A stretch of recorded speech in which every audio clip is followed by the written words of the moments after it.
ചേട്ടാ എവിടെ നിന്ന് വരുന്നു? ഞാൻ ബദിരേന്ന് വരെയാണ്. ബി എസിനെ ഓർക്കണമെന്ന് പറയുമ്പോൾ ബി എസ് ആണ് ഞങ്ങളെ ചങ്കിലെ ചോരയാണ്.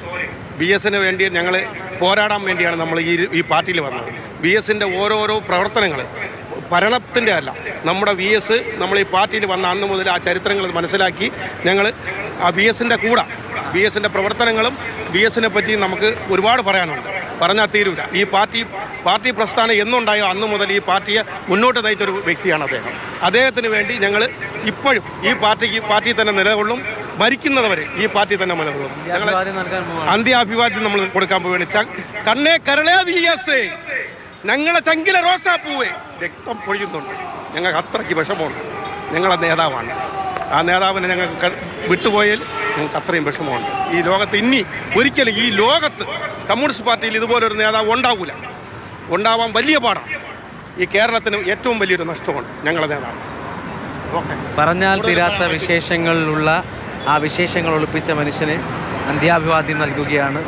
ഏത് ഘട്ടത്തിലും മുഷ്ടി ചുരുട്ടിപ്പിടിച്ച് വായുവിലെറിഞ്ഞ് ആ മുദ്രാവാക്യം വിളിക്കാൻ, അദ്ദേഹത്തിൻ്റെ ഇഷ്ട മുദ്രാവാക്യം വിളിക്കാൻ ആർക്കും മടിയില്ല. അവരാണ് കടന്നു വന്നുകൊണ്ടിരിക്കുന്നത്.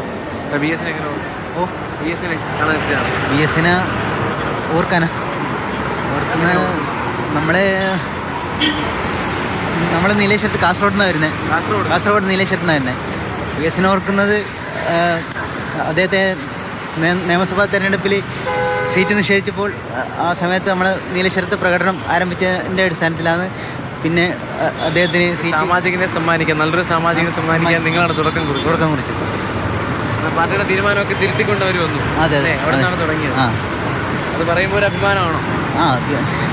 അഭിമാനമാണ്. എല്ലാവരും കാസർഗോഡുകാരാണോ? എന്താണ് ചേട്ടൻ്റെ ഓർമ്മ? എന്താണ് ബി എസിൻ്റെ ഒട്ടനവധി പദ്ധതികൾ നമുക്ക് ആവേശം നൽകുന്നതാണ്. ഈ കേരളത്തിലെ പാവപ്പെട്ട ജനങ്ങൾക്ക് വേണ്ടി അദ്ദേഹം നടപ്പിലാക്കിയ ക്ഷേമ പ്രവർത്തനങ്ങളെല്ലാം തന്നെ ഈ ഒരു നാട് മറക്കാത്ത രീതിയിൽ എന്നും നിലനിൽക്കുന്ന പ്രവർത്തനമാണ് അദ്ദേഹം നടത്തിയത്.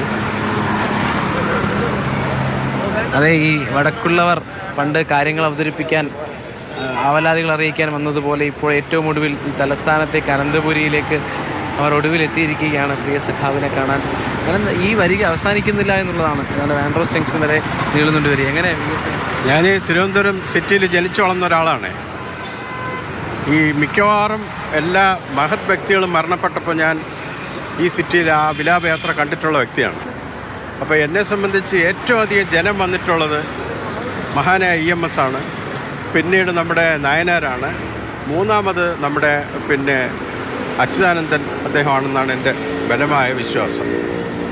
പിന്നെ സിനിമാ താരങ്ങൾക്കിടയിലാണെങ്കിൽ പ്രേം നസീറിന് ഭയങ്കരമായ ജനക്കൂട്ടോടെ ഉണ്ടായിരുന്നു. ജയൻ അദ്ദേഹത്തിനും ഉണ്ടായിരുന്നു. അത്രയും ജനം വരാനുള്ള കാരണമെന്ന് പറയുന്നത് അദ്ദേഹത്തിൻ്റെ മനുഷ്യ മനസ്സിലേക്ക് ഇറങ്ങിച്ചെല്ലാനുള്ള കഴിവാണ്.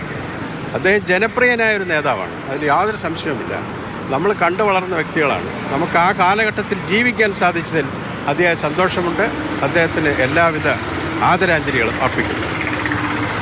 അപ്പോൾ അങ്ങനെ തന്നെയാണ്. ബി എസിനെ എങ്ങനെ ഓർക്കുന്നു? ബി എസിനെ കാണാൻ വന്നതാണോ? ആരൊക്കെയുണ്ട്? കുടുംബമായിട്ട് സാവിനെ ഓർക്കാൻ വെച്ചാൽ ഒരുപാടുണ്ട്. എന്നാലും ശക്തമായ ഒരു നേതാവ് അദ്ദേഹം.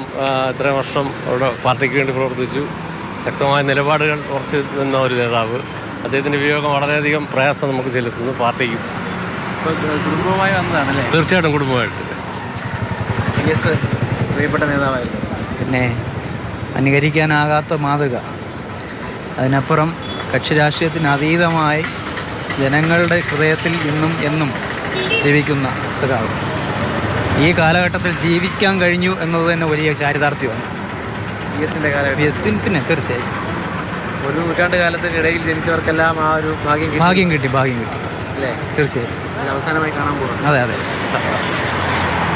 അത് തന്നെയാണ് ഈ കാലഘട്ടത്തിൽ ജനിക്കാൻ കഴിഞ്ഞ അഭിമാനമെന്ന് ആരും ഒരു വാക്ക് പോലും, ഒരു വരി പോലും തിരുത്താതെ പറയുന്ന ഒരു വാക്കാണ് നമ്മുടെ മുന്നിലേക്ക്. നിരവധി ആളുകൾ ഇത് തന്നെയാണ് ആവർത്തിക്കുന്നത്. അങ്ങനെ ഈ വരി നീണ്ടുപോവുകയാണ്.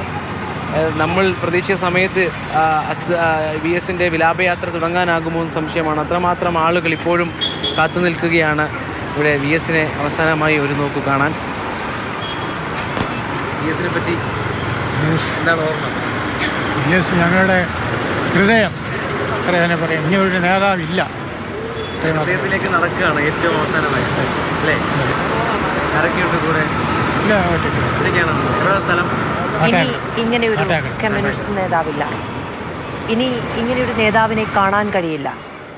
അത്രമേൽ പ്രോജ്വലമായ സമര രാഷ്ട്രീയ ചരിത്രമുള്ളൊരു നേതാവിനെയാണ് കാലത്തിന് നഷ്ടമാകുന്നത് എന്ന് ഉത്തമ ബോധ്യമുണ്ട് അവിടേക്ക് ഒഴുകിയെത്തുന്ന ഓരോരുത്തർക്കും.